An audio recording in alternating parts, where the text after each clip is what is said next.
This is Chip Maxwell, and you're listening to the Retire Smart podcast with David Brooks.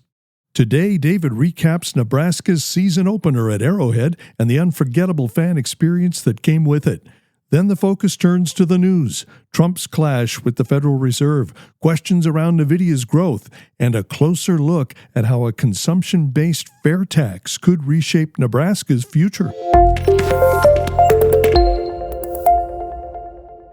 David, you were down there for the Arrowhead experience, Nebraska versus Cincinnati. I way overshot the mark. I was looking for 34-17. I think you predicted 27-17. Actually, we scraped by with a 20-17 victory to open the season, but it was a victory to open the season. Also, I got to tell you, just watching on television, it looked like it was a blast. I've heard Chiefs people say this is like an NFL atmosphere.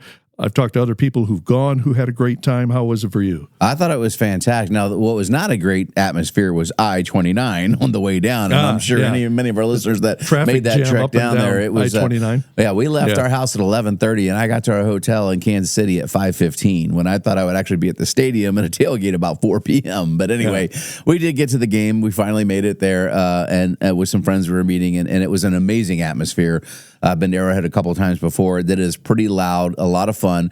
Now, the irony of this is... For those watching on YouTube, you can see a few pictures from the stadium. There's David. David, I see some other familiar faces. Well, yeah, so... Our church, the leadership at our church decided to go to the game. They were doing like an off-site retreat down in Kansas City, and they went to the game. Wait. Retreat? Well, they do a leadership offsite where they go offsite and kind of do their planning. It is a spiritual experience. This is another religion of Nebraska, I guess. But lo and behold, of all the seats in Arrowhead, my church leader and my pastor and some of our employees were sitting 8 rows in front of me in the exact same section. So, yes, I did not consume as many beers, maybe. I don't know. Well, it's all coming together now. It was great. We got Shannon, our producer of this show, and the picture on the screen right now. Keeping an eye on you. But it was fantastic. And I think Kansas City did a great job with this kickoff classic, if you will. They're going to try and do every year with other teams. But there were posts from, and we went to Jack Stack. So there's obviously a myriad of great barbecue places there. My wife and I, the next day on Friday, there were lines out the door at every one of them, just Nebraska fans everywhere. So you made it an overnight. And, we did. Really make it fun. We did. Good. We had a good stay there, and I got some business done while I was there. But anyway, it was a wonderful experience, and I'm just so much looking forward to our first home game being a night game this Saturday, and so it's going to be a lot of fun. So. Well, Nebraska gets out of it with a win. You get out of it, I presume, still a member in good standing at Flatland Church. All right, all's well that ends well. All right, into the news we go, David. Well, as is often the case with Donald Trump, we have an unprecedented situation here. All right, so first let me hit you with the headline from the New York Post. Lisa Cook standing up for the Federal Reserve over possible mortgage fraud is really a ploy to turn a blind eye from the Fed's mission creep into wokeness.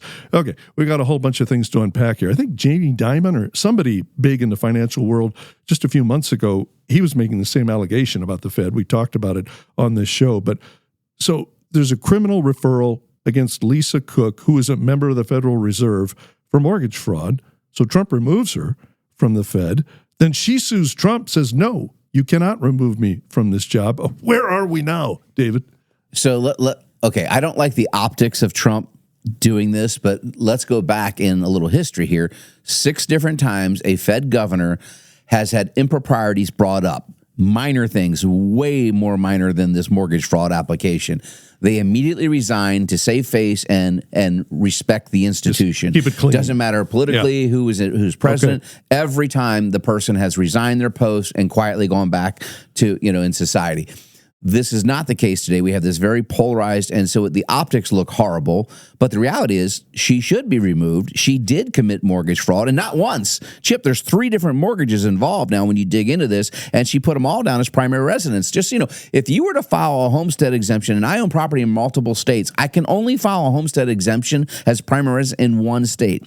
So not only can she be sued federally for this, she could be sued by the different states where she owns. This is tax fraud. This is absolutely tax fraud. Okay. And this is prison primary stuff. residence here because the taxes are lower. than where I actually live. So like here, you only really get the homestead exemption once you turn 65, unless you have other qualifying things. Like in other states, it's your primary residence. Like in Florida, you get a $25,000 homestead exemption just for being your residence. So in other words, they take 25 grand off your assessed value. You can't do that if you're claiming it in another state. In fact, they send out letters from the local treasuries in the counties where I own properties warning you of such fraud. They will come after you criminally and with civil fines as well. But anyway, she absolutely committed mortgage fraud. The data is there. But this is just, the political world we're in today. So I don't like the optics of it. But to get to the deeper root, though, yes, not only is this article talk about the woke slip mission creep, if you will, of the Federal Reserve, they are mandated to, with monetary policy, right, to basically regulate interest rates to try and control the economic growth, expansions or downturns, collapses, recessions, etc., so through tightening or loosening monetary supply. We then added congressional authorities, gave them an additional mandate a couple decades ago of full employment. So they have what we call a dual mandate. Why do they employ 680 employees that are all PhD level employees, all making well over six figures a year? Why are they paying $300 billion in interest to the 5 largest commercial banks in America, giving them a free ride? That is not the way the Federal Reserve was designed. And so not only is this article calling out and Jamie Dimon calling out, Brian Westbury, who I quote often on the show, First Trust Portfolios, the lead economist there, is calling them out actively every day. And so this is a problem. And again, we have to get rid of this partisan nonsense when these stories come up, and we need to act on the facts, but that's not the way the political world works today.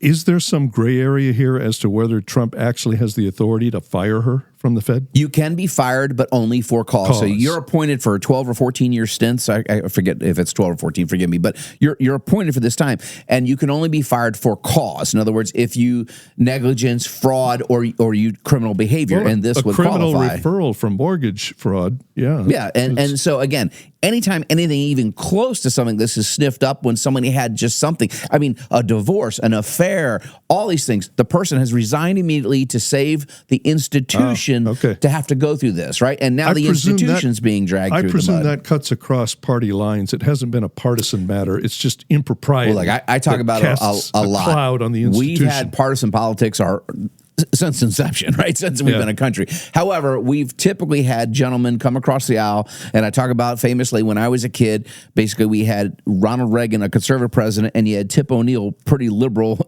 leader of the congressional. They came. They made a deal, right? And that's how we got tax cuts in 81 and 83.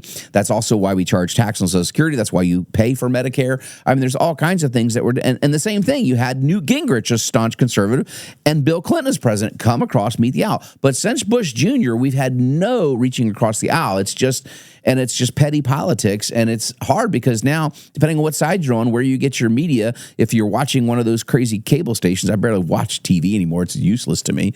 But you can go on social media and you're just going to be fed more of the same or whatever you click on. And so everybody gets so worked up. Instead of looking at the data, look at the facts and make decisions based on it. I mean, what a unique concept, Chip, using wisdom and data and logic to make decisions. Oh, man, what a country we might be if we did that, huh? Well, speaking of data and analyzing it, you said last week that the release of the NVIDIA earnings report was going to be a big deal, and it was. And there was some good news, but there were also some cracks, as you saw it, in the report. Yeah, so first, NVIDIA obviously being the biggest company by market valuation in the world we've ever seen, the first one to ever eclipse $4 trillion. The stock was up, into earnings up there, all-time highs in the $180 range, $185 range. Options markets told us that we could imply about a 5 to 6% move, so that stock could jump forward, basically another $6 or $8 or go backwards $6 or $8 based on the earnings report. Well, the earnings came out and the stock was like, it went down 1 to 2% and basically was trading down about 50 cents by the time the market opened the following day. So the market thought it was nothing ado about anything, but then the market has since sold NVIDIA off quite a bit here since the earnings report. In other words, can they keep this incredible rate of growth? Because that's what you're paying for, is the rate of change. They've been accelerating this growth, shooting incredible numbers.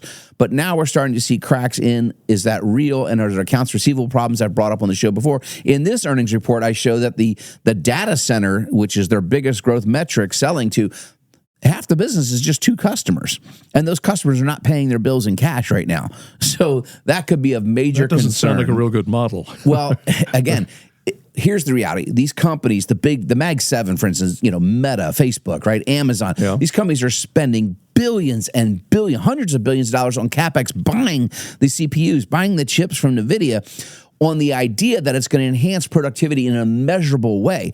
So we've seen, all the stocks have risen on the idea that we're going to increase productivity, revenue per employee across the nation, and every company becoming more productive, something I want to do here, right? We want to be focused. That's healthy for companies. Now it's time for does the rubber meet the road? And I will remind people, you go back 25 years ago, 26 years ago, I was young in this business, and we were having the same discussions on the internet. What would the internet do for commerce? Could those benefits really increase productivity, right? That was the advent of the internet and the World Wide Web. And you're old enough to remember, Chip, like dial-up AOL or Prodigy, and there's some people out there. I think my brother Lou, who's our compliance officer listening to the show right now, I think he's one of the people that still has an AOL address. He had his whole name. I remember he was one of the first people who had his actual name. But anyway, it took 6 full years before those productivity gains actually worked their way into the economy. Hence, we had the dot-com sell-off. How long will it take for AI's true productivity gains decided to come in? My prediction is about 3 years, about half what the dot-com. So are we overvalued on these stocks? Most likely. Again, doesn't mean they'll correct, but that's what now Wall Street is deciding. Are we going to get these productivity gains so stocks like NVIDIA can continue their growth, or are we going to have some form of correction? And again, I'm not making any predictions. I'm just telling you, we read data and act accordingly for the portfolios we manage for our clients. In our final minute of this segment, David, I want to squeeze this in because you sent the team a graphic about the fair tax. Sometimes it's called a consumption tax, a sales tax. In Nebraska here, we know it as the epic tax, or that's the proposal anyway. And a few stats, a few numbers about our current tax system versus going to a fair tax. Well, and this was a graphic that's been shopping around on social media, put out by the Fair Tax. And basically, we got about 150 million people working. They have 149 million on the slide here. But only 53% of them actually pay income taxes because we have such large standard deductions, child tax credits, earned income tax credits, et cetera. Only about half the taxpayers that actually earn a paycheck, Chip, actually pay into the system. 79 or 80 79, million. 80, call it 80 million people pay in. Wouldn't it be a better system if we took not only all the American citizens, but all the undocumented folks that are here? And again, I believe we have to work through immigration in some way, shape, or form. But if we had a consumption-based tax, a la the fair tax, then everybody, illegal people, right, gambling outfits, bookies, prostitution rings, anybody spending money in your state, they are or now in your country, brought into the tax. So you're widening the tax base. Now you'd have 355 million taxpayers, not 80 million taxpayers. And it seems like that would be a lot smarter way to go about solving our fiscal problems as a country. And again, if you want to learn more about this, go to fairtax.org. But here in Nebraska, guess what? You have this option available as well. It's called the Epic Tax, and you have a right to go look it up. They are trying to get folks to sign petitions to get it on the ballot for 2026. And I am in favor of the Epic Tax, frankly. But I will tell you what, the tax code, the way it sits today, Chip, there's over 1,700 incentives in the tax code to help somebody smart enough like me to figure out how to reduce my tax liability. And that's what I do.